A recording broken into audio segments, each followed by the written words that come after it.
안녕하세요. 대림절 셋째 주일 잘 지내셨습니까?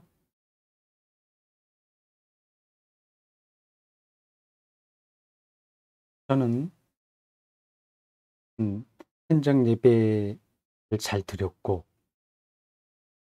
그리고 몇몇 교우들과 예배 후에 감소하는 시간을 1층 카페에서 어 수도권 이런 지역에 해당하는 숫자 내로 한 4-5명 정도 같이 모여서 감소를 했습니다. 이제 주일 밤이 됐습니다. 목사에게는 주일 모든 일이 다 끝난 시간이 가장 편안하죠. 그 편안한 기분으로 설교 복기를 하려고 합니다. 설교 한 번 한 것도 음 이 간단한 게 아닌데, 그리고 목사들은 설교한 다음에 늘 '아 이거 좀 아쉬운 부분이 있었네.'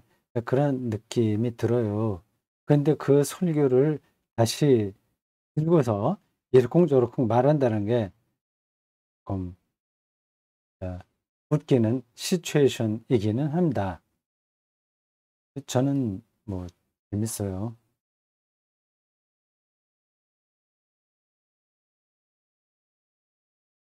그 30분 정도 되는 설교 시간이 저에게는 사실은 많이 짧아요. 그 그 말이 어떻게 들리는지 모르겠습니다만, 음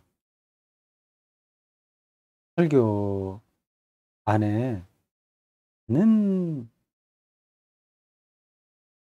이야기들이 숨어 있기 때문에 그렇습니다. 네, 뭐 그건 그렇고, 그래서 인제 복귀 시간에 쪼끔이라도 더 보충할 수 있으면 저는 뭐 지루하지 않고요. 재미있습니다. 그래서 이렇게 매주일 네 저녁 시간에 이걸 붙들고 있습니다. 언젠가 제가 한번 말씀드린 적이 있겠는데, 설교 복귀를 하는 목사들이 전 세계에 거의 없을 겁니다. 아마 설교와 교수가 학생들에게 그 과제를 맡겨서 설교문을 작성해라. 그리고 그것을 들고 설교한 다음에 가져와서 세미나 할 때 같이 검토해 보자고 하는 건 가능하죠. 근데 목사 자신이 자기 설교한 걸 들고 다시 검토한다, 복귀한다, 그런 게 좀 이례적이긴 합니다. 그러한 작업은 필요한 게 아닌가 싶어요. 그렇게 하는 분들이 거의 없는데, 앞으로 그런 분들이 또 나올 것 같은 예감이 들기도 합니다. 왜냐하면 제가 이렇게 하다 보니까 저 스스로에게 도움이 되기 때문이에요. 설교가 아니라 바둑 두는 사람들이 복기를 해요. 제가 거기서 힌트를 얻은 겁니다. 그래서 설교가 이거 왜 이렇게 그만 말이 헛나올까요? 지금 요거 하기 전에, 그러니까 정식으로 녹화하기 전에 뭐가 문제가 생겨서 그걸 한참 열심히 한 30분 이상 그걸 씨름을 했다가 이렇게 시작하니까 이게 아직까지 집중이 잘 안 되는 것 같습니다. 이 제가 이 녹화하는 카메라가 이제 복잡하네요, 그 설명하려니까. 그래서 제가 이 기기를 다루는 사람이 아니라서 누구 도움을 받아서 이렇게 하고 있어요. 근데 컴퓨터는 괜찮은데 거기에 달린 카메라는 시원치 않아서 다른 어 동영상 카메라를 연결하여 어 하는데, 오디오 녹음이 이게 그냥 놓고 하면은 이게 깨끗하게 안 돼서 핀 마이크를 합니다. 근데 그 작은 아주 작은 어 뭐예요? 배터리인가? 그거를 조그만 그건 무슨 배터리라고 하던가 동전보다도 작은 그 배터리를 넣고서 하는 충전식 그 마이크로 했었는데 오늘 최근에 약간 질이 떨어진다는 느낌이 드는데 오늘 요거 하기 전에 실험해 보니까 자꾸만 소리가 끊기고 이상하더라고요. 그래서 수명이 다한 것 같습니다. 그래서 뭐 배터리 하지 않고 그냥 하는 그 다른 마이크, 핀 마이크. 이건 뭐 쓸데없는 설명하려고 시간만 가네요. 그거 작업을 이렇게 저렇게 하다 보니까 제가 알지 못하는 상태에서 막 이렇게 다루다 보니까 거기에 좀 한참 빠져 있었습니다. 그리고 이거를 음 OBS 앱을 통해서 녹화를 하거든요. 그 마이크 보조 요 부분 들어가서 효과 또 몇 가지 그 기능이 있어요. 그거 들어가서 요거 맞춰서 하느라고 좀 약간 신경을 썼습니다. 그러다 보니까 말이 헛나오는 것 같아요. 이 설교 다시 이 또 하는 사람들이 이게 늘 다릅니다. 수가. 이렇게 많은 바둑을 둬서도 똑같은 바둑은 없어요. 창조적이기 때문에 그렇습니다. 그 수가 사실은 바둑은 가로, 세로 19줄 간단한 그 뭐 놀이판인데 그 위에 흑과 백돌이 엉키면서 어떤 세계를 열어가거든요. 뻔할 것 같은데 그렇지 않습니다. 늘 달라요. 창조적이에요. 그 프로 기사들은 바둑을 둔 다음에 복기를 합니다. 거기서 힌트를 얻었는데 설교도 바둑하고 성격이 좀 비슷합니다. 어떤 세계를 가는 거죠. 그러니까 완벽한 바둑이 없듯이 완벽한 설교도 없습니다. 설교자는 그 길을 가는 거예요. 그러면 자기가 어디가 잘못됐는지, 어느 대목에서 좀 충실하지 못했는지를 복기하는 게 당연히 필요하지 않습니까?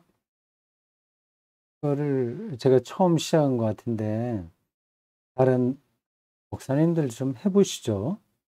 방법은 어떻게 될지 모르지만 자기가 한 설교를 다시 한번 음 검토해 보는 거죠. 근데 그거는 단순히 검토하는 건 아니네요. 인제 제가 말고 다른 사람이 들어와서 이 부분이 좀 약간 논리적으로 비약이 있다." 뭐라든지 그렇게 얘기하면 인제 검토가 되는 건데 저는 그냥 보충하는 거죠 지금. 복귀긴 복귀인데 뭐지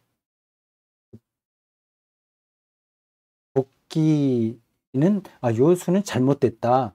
이게 더 좋은 수다.' 그런 것들을 하나하나 놓아 보는 거거든요. 예 그런 상태까지는 가지 않고 제가 설교 시간에 하지 못한 것들을 얘기하는 겁니다. 말이 옆으로 갔습니다. 이거 어 공연히 말을 하고 시간만 잡아먹었는데 지워 버릴까요? 그냥 살려 두겠습니다. 성령과 불이라는 제목이었습니다. 아 저로서는 중요한 설교라고 생각을 했습니다. 사실은 매주일 중요하다는 생각을 하긴 합니다. 성령과 물, 물, 성령과 물. 요한의 세례는 물의 세례, 예수의 세례는 예수는 세례를 베풀지 않았습니다.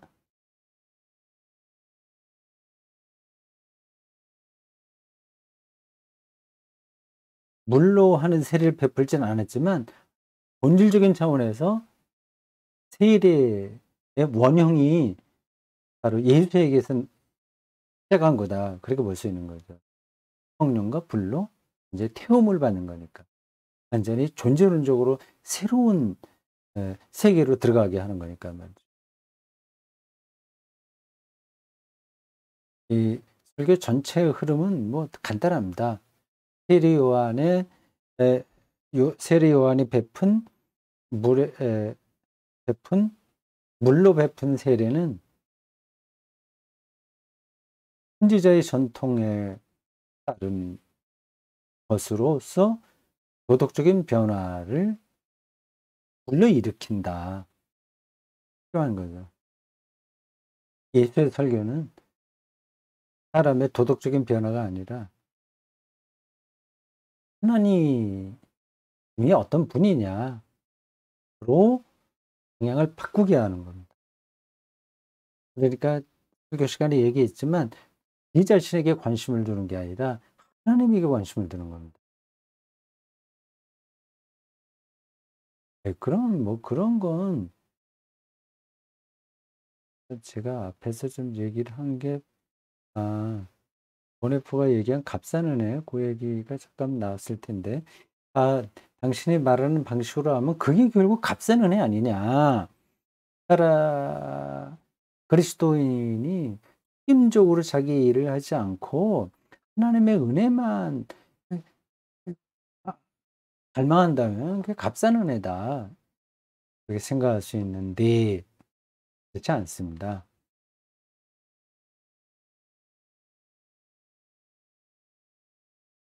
그렇게만 얘기하고 넘어가겠습니다. 정의 문제, 이건 공정의 문제인데 참 안타깝습니다. 이 정의, 공정이 우리나라에서는 이상하게 사용되고 있습니다. 서로 상대방을 깎아내리기 위한 도구로 사용되는 거예요.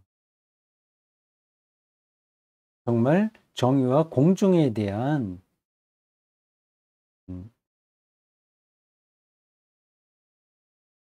일망이 있다기보다 자기에게 이익이 되냐 되지 않냐 그런데 관심이 많은 것 같습니다. 빨간 줄로 빨간 글씨로 바꾼 거 한번 보실까요? 인기 있는 어느 공기업에서 10% 정도를 장애인으로 뽑겠다고 한다면 사기업이야 뭐 그렇게 하든 안 하든 일반 사람들이 뭘 할 거 없으니까 사기업은 아예 할 생각도 하지 않겠죠. 공기업에서 그렇게 하면 이게 아마 법적으로 장애인들을 몇 프로 뽑게 되어 있습니다. 근데 그렇게 뽑지 않죠. 요즘은 좀 달라졌는지 모르겠습니다. 일반 기업도 장애인들을 몇 프로 뽑게 돼 있습니다.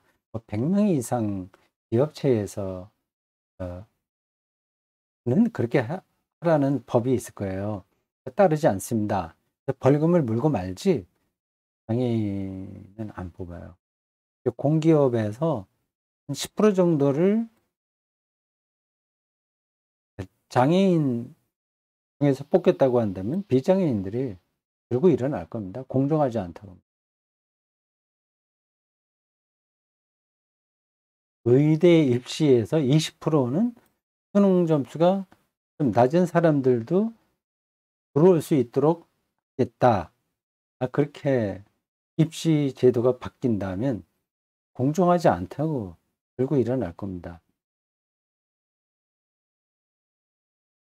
제가 알고 있기로는 유럽의 대다수 대학들은 의대생들을 무조건 그 점수 높은 학생들에게 배당하지 않습니다. 중간쯤 되는 학생에게도 주고, 근데 좀 이렇게 그 점수를 서열화하지 않고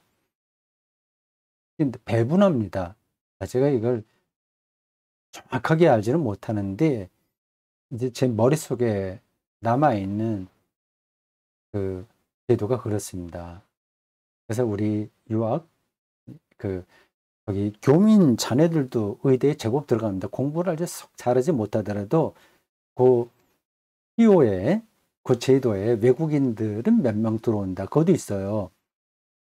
외국인, 또 장애인, 뭐, 수능이 좀 낮은 학생들 등등 이렇게 쭉 펼쳐서 봤습니다. 물론, 많은 부분은 점수 좋은 학생들을 뽑겠죠. 근데 그렇지 않은 학생들도 뽑는다는 얘기입니다. 우리나라에서 그렇게 한다면 그것 그만두겠습니까? 정의라는 개념이 이렇게 현실에서 간단하지 않다는 겁니다.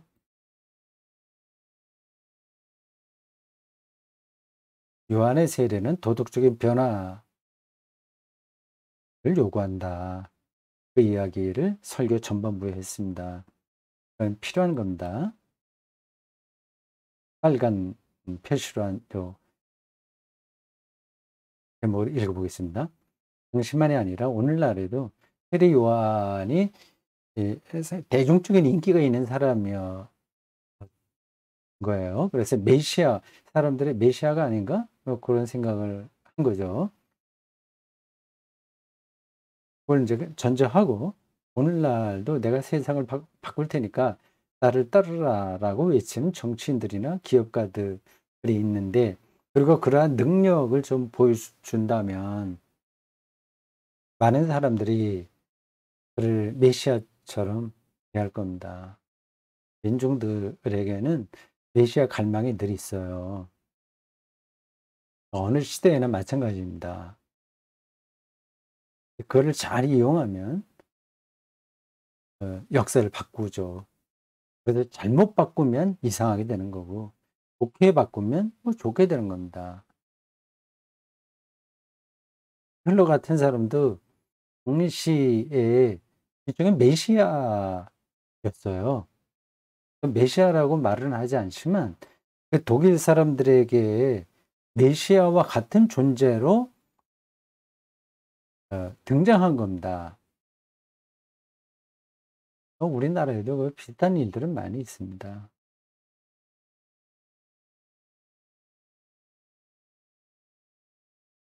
자, 조금 더 내려가 보겠습니다.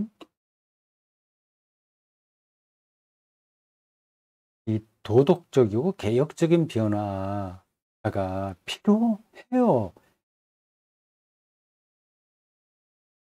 우리가 지금 뭐 이 대통령 선거를 내년에 3월에 앞두고 계속 그런 얘기하지 않습니까? 이 세상을 좀 바꾸자, 새로워지자. 아, 너 지난 정권 잘못했어. 내가 확 바꿀 거야.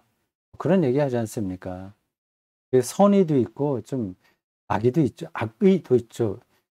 그냥 자기의 권력 욕망으로 이렇게 내뱉는 사람들도 많습니다. 어쨌든 세상을 바꾸려고 하는 것은 필요합니다. 선지자들이 다 그렇게 노력을 했습니다.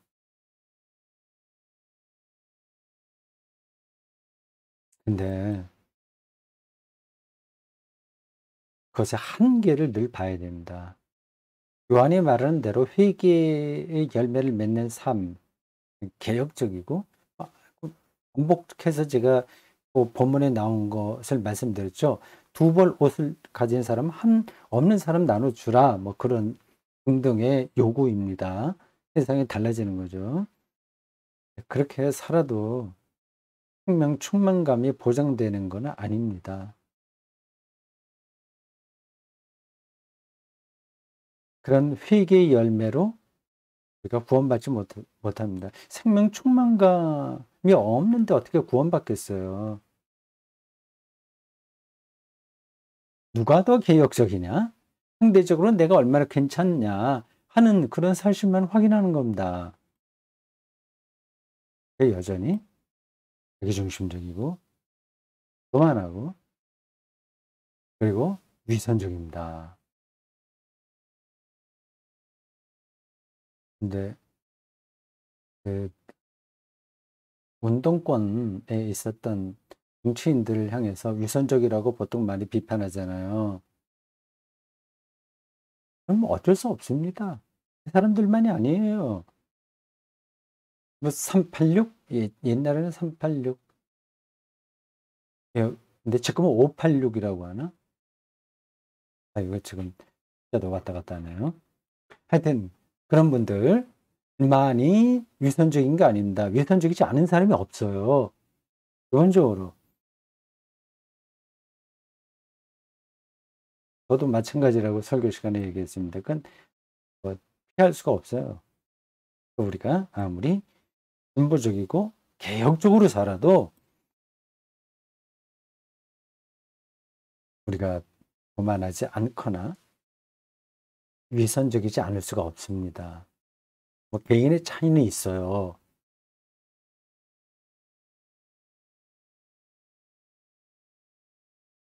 그러니까 세례 요한이 이야기하는 도덕적이고 개혁적인 변화, 옷 두 버리는 사람은 하나 줘야지, 강력한 그 요청이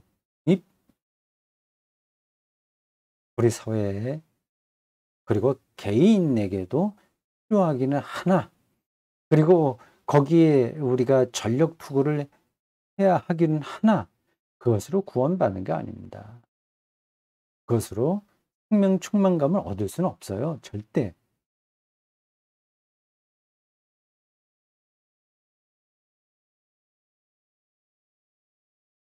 예수님의 세례는 문제론적 변화다. 그걸 설교 후반부에 얘기했습니다. 전반, 후반 나눈다면 그렇습니다. 요한의 세례와 예수의 세례를 제가 요 대목에서 계속 이렇게 대비적으로 설명했습니다. 요한의 세례는 인간에게 초점이 있다면 대단히 인간 중심적 역사 개혁이죠. 휴머니즘이 강한 거죠.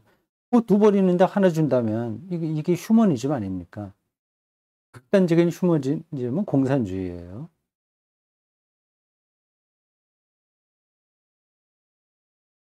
아무도 그런 삶이 가치 있다고 하는 걸 부정하지 못합니다. 또 해서도 안 되고요. 그런데 예수의 세례는 하나님에게 초점이 있습니다. 요한의 세례는 인간이 어떻게 변화해야 되냐, 그 방향성을 이야기했다면 예수는 끝까지 하나님이 어떤 분이냐를 말한 겁니다. 여러분들이 아마 예상하지 못할 텐데요. 예수님은 똑바로 살아 이런 얘기 제가 알고 있는 한 하지 않으셨습니다. 세리들 중에서 제자들을 부르기도 했지 않습니까? 뭐 마태도 거기에 속하는데 한 몇 사람 있을 겁니다. 근데 너 왜 그렇게 로마 정권의 하수인 노릇을 해? 당장 때려치고 그 나를 따라와서 하나님 나라 운동하자. 그렇게 말씀하지 않으셨어요.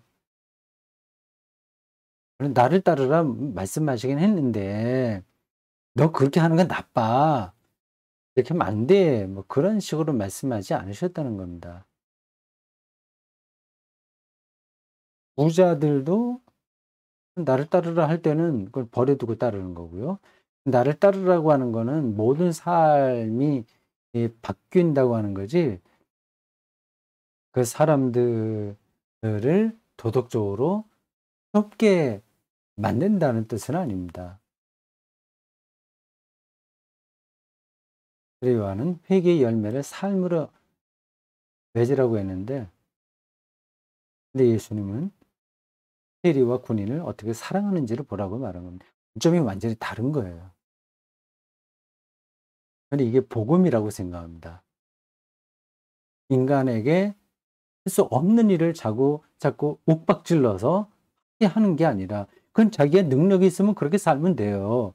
이타적으로 살고 자기의 좋은 능력들을 뭐 재능 기부라든가 그거 하면 되고, 아직 더 철저한 사람은 자기 일반적인 삶을 완전히 포기하고 다른 사람들을 위해서 살 수 있습니다. 마더 데레사처럼 살 수 있어요. 마더 데레사가 그렇게 살았다고 해서 구원받은 게 아닙니다. 그녀도 허물을 느꼈을 거요, 마지막에 가서는. 하나님을 봐야 된다는 거죠.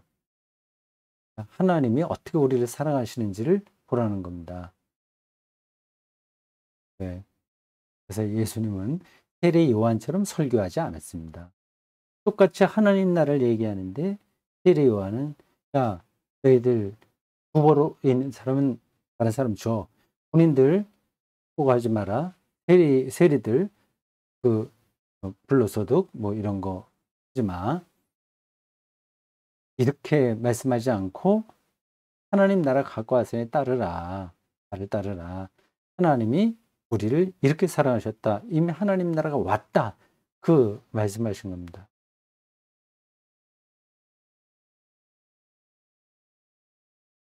그런 점에서 예수님의 말씀이 복음이고 예수님 사건이 복음입니다. 사람이 얼만큼 변화되어야 구원을 받는다면 이게 얼마나 힘들겠어요. 안 되는 거거든요. 설교 뒤에 드린 말씀이지만 사람은 믿을 만한 대상이 못 됩니다. 우리가 존경할 수는 있지만 믿지는 못해요. 이게 제가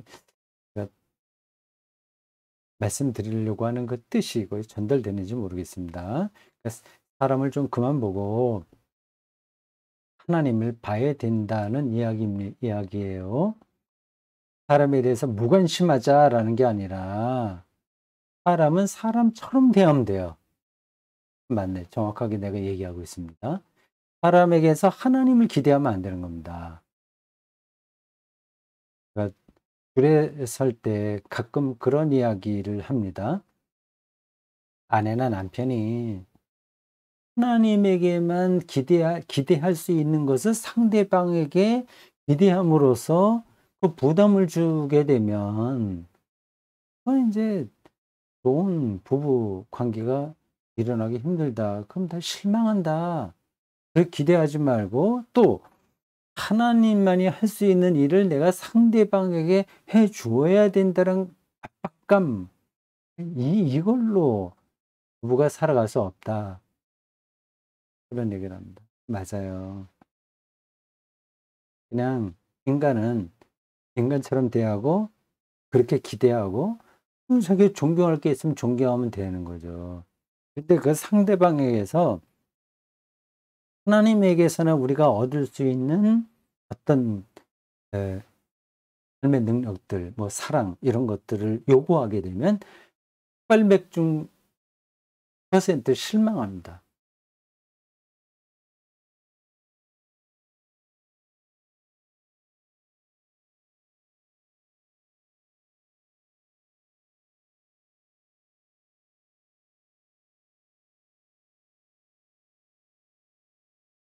이제 문제가 하나 있는데 이 하나님이 우리를 어떻게 사랑하시는지만 잘 알고 믿는다면 그게 중요하다고 한다면 세례 요한이 말하는 회개의 열매는 없어도 된다는 말이냐 그 얘기를 한 거예요. 극단적으로 그 질문을 밀고 나간 겁니다.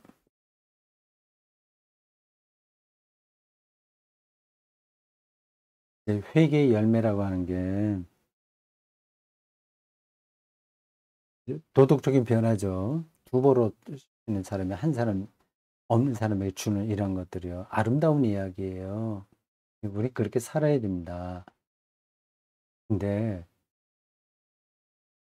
그것이 우리에게 올무가 됩니다. 우리를 시험에 떨어지게 합니다. 예요. 좋은 일을 하면서도 시험에 떨어져요.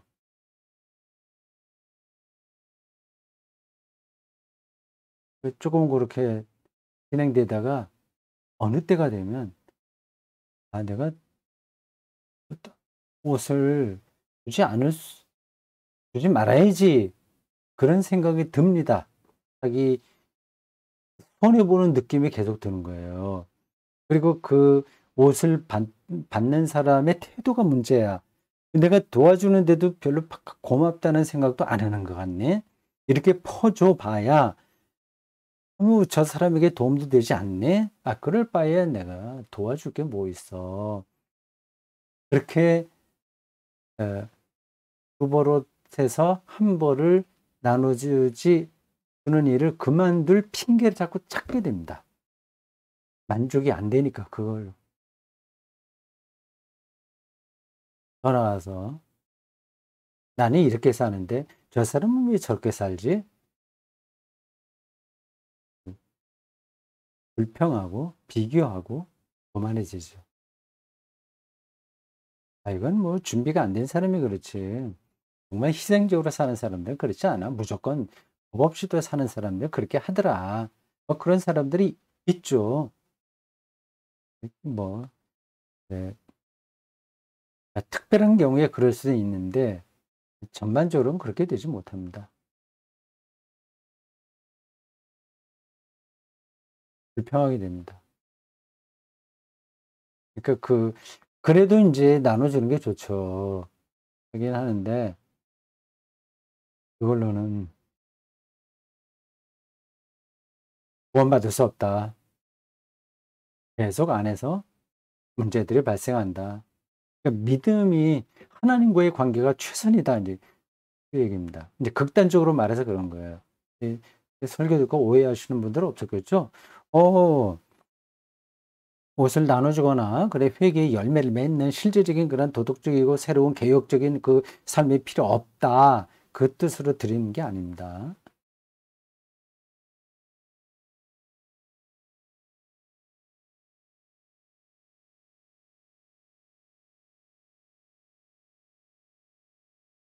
새로운 피조물이 되고 존재의 변화가 이루어지는 성령과 불의 세례, 그걸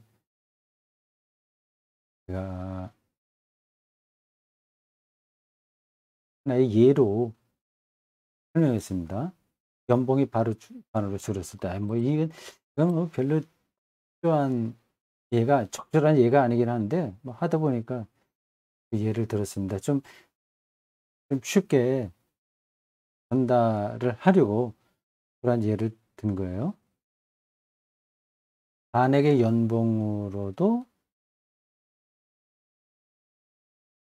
그 사람은 겨울나무가 아름답다는 사실을 느끼고 기뻐하는데 아무런 지장을 받지 않는다는 사실을 알고 정신이 번쩍 들었다.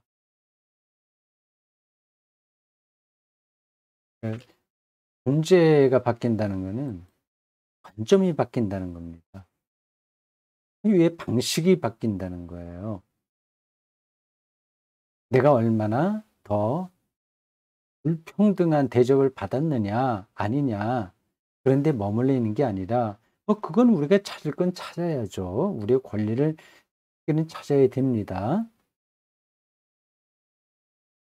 근데 그런 것들이 아주 작게 느껴지고 더 큰 것을 붙들고 있는 겁니다. 절대적인 것에 에, 마음이 가는 거죠. 그게 존재론적 변화인 겁니다. 겉으로 드러나지 않죠, 그게. 존재라고 하는 게 보이지는 않은 거잖아요. 그 성격이 질적인 게 바뀌는 거니까요. 그런 표시는 안 납니다. 근데 그 사람에게 능력으로 경험됩니다. 능력으로. 겨울나무가 황홀하게 아름답다는 사실, 겨울에 바라보는 낮 하늘이 푸르고 그리고 밤하늘이 더 청초하다는 사실을 알고 기뻐하는데 연봉이 안으로 줄었다는 것이 별로 영향을 끼치지 않는 거예요.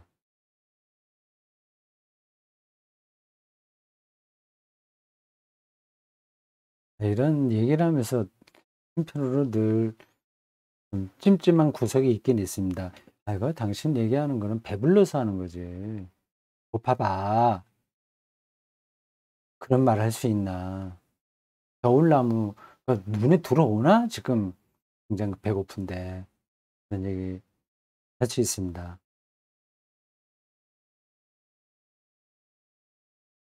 극단적인 경우는 접어두고요. 어 최소한도 일용할 양식들은 그런 점에서 보장이 돼야 됩니다. 그거는 사회 차원에서 사회 복지 차원에서 해결을 해야 돼요. 그러니까 겨울나무가 너무 아름답다는 사실에 내가 이렇게 지금 살아있다는 사실을 황홀하게 경험할 수 있는 최소한의 조건은 필요한 거죠.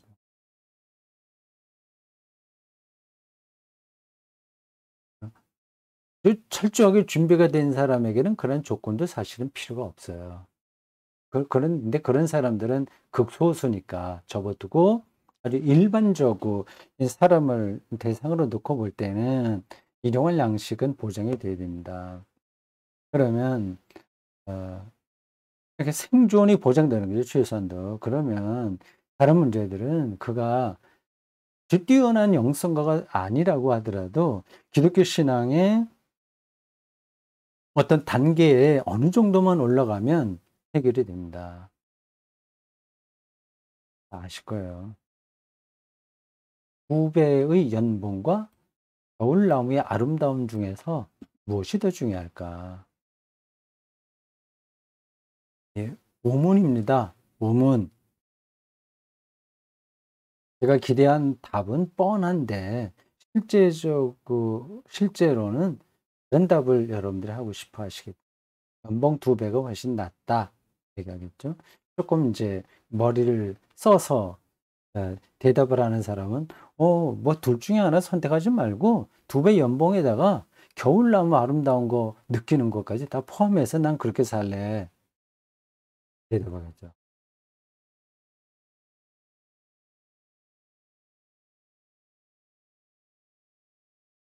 마지막 빨간 색으로 바꾼 제목입니다.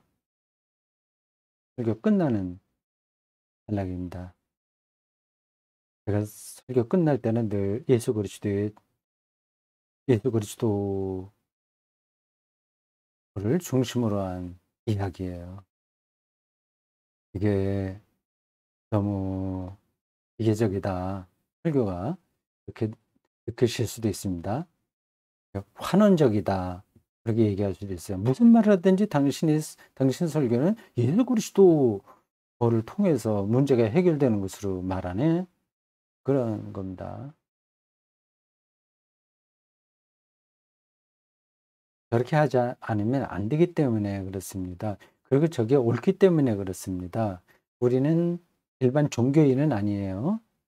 철학자도 아니고 뭐 인생을 논하는 뭐 도사들도 아니고요. 예수 그리스도의 제자거든요. 예수 그리스도의 제자라는 사실 이 이를 확인하는 작업이 바로 설교 아닙니까? 캐리그마라고 하죠. 예수 그리스도를 통한 하나님의 구원 사건. 그러니까 설교의 늘 마지막 대목은 예수 그리스도를 이야기하게 됩니다. 근데 그게 너무 똑같이 반복되면 어쩌다가 설교 듣는 게 아니라 매주 설교 듣는 분들은 '또 예수 그리스도 나오네.' 예, 약간 아쉽게 생각할 수도 있을 것 같네요. 여러분들이 그렇게 이해해 주시기 바랍니다. 예수 그리스도에게서 성령과 물로 세례를 받았기에 예, 죄와 죽음이 돼서 해방된다는 말을 설명한 겁니다. 자기에게 과몰입하지 않으면 이게 죄거든요, 과몰입이. 그러니까 공정 얘기했는데 떼질하듯이 "네가 공정하지 않아. 너 뭐 어쩌고 저쩌고." 그 얘기하잖아요. 근데 결국 그것도 다 자기 과몰입입니다. 자기 자신의 과몰입. 정말 정의와 공정을 위해서 그렇게 얘기합니까? 자기에게 불이익이 올까 봐 그렇게 하는 거잖아요. 인간이긴 합니다. 자기에게 과몰입하지 않으면. 이게 과몰입이 되니까 죄에서 해방된다는 것은 자기에게 과몰입하지 않는 겁니다. 저절로 되나요? 교양 갖고 되는 문제가 아닙니다. 이 세상은 어떤 면에서는 점점 더 자기 과몰입하게 만들잖아요. 여러 가지 점에서. 이게 과몰입하지 않으려면 다른 수가 없어요. 하나님에게 전적으로 의존해야 됩니다. 근데 비유적으로 얘기하면 소리꾼들 그 소리를 부를 때에는 자기에겐 이게 갇히지 않아요. 소리에 자기가 빨려 들어가는 거니까. 여기를 초월하는 거죠. 어떻게 자기 일을 부정하고 살겠습니까만 점점 거기서 빠져나와야 되겠죠. 몰입하지 않으면 자기 소멸을 두려워하지 않는다. 이것도 뻔한 이야기처럼 들릴 것 같아서 조심스럽습니다. 제가 자주 쓰는 용어라서요. 어떻게 자기 소멸을 두려워하지 않는단 말이야. 너무 뜬구름 잡는 이야기 같네. 너무 이상적인 이야기 같네. 현실적으로 우리가 그렇게 못 사는데 자꾸 그렇게 설교하면 이게 귀에 들어오냐.